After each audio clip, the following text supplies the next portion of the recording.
Welcome to another edition of English Makes No Sense. Today we're going to talk about two confusing phrasal verbs. What are they? They are start off and start out. We know what start means. Start means to begin.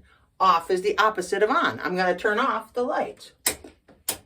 I turned them off, now I turn them back on. But start off has nothing to do with turning something off. No, my friends.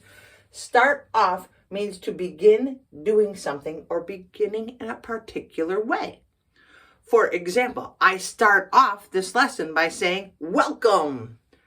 See, I start off. I begin the lesson by doing that. Got it. Now, start out, it means to begin doing something. Wait, so to start off? I know. See the confusion?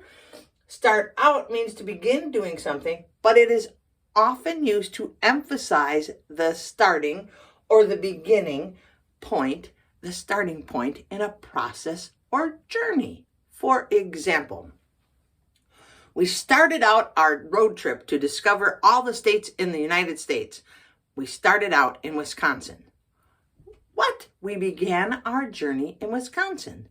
We could also say we started off with our a visit through Wisconsin, but started out would be better. I know. Start off means to begin. Start out means to begin. They can often be interchanged. You will not change the meaning.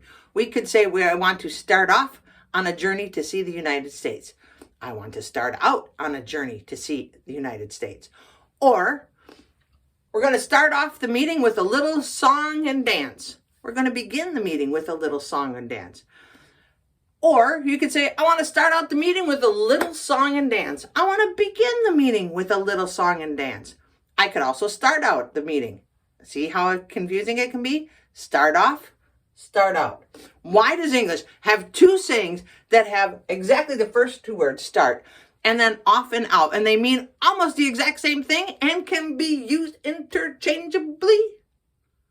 I don't know, but now you can read and understand this sentence, I hope.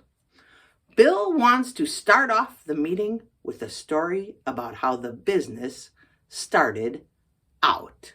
What? Come on, English. Want to do it again? Here we go. Bill wants to start off the meeting with a story about how the business started out. What? Come on, English. Can you make a sentence with start off or start out? You can. Leave it in the comments. Peace, friends.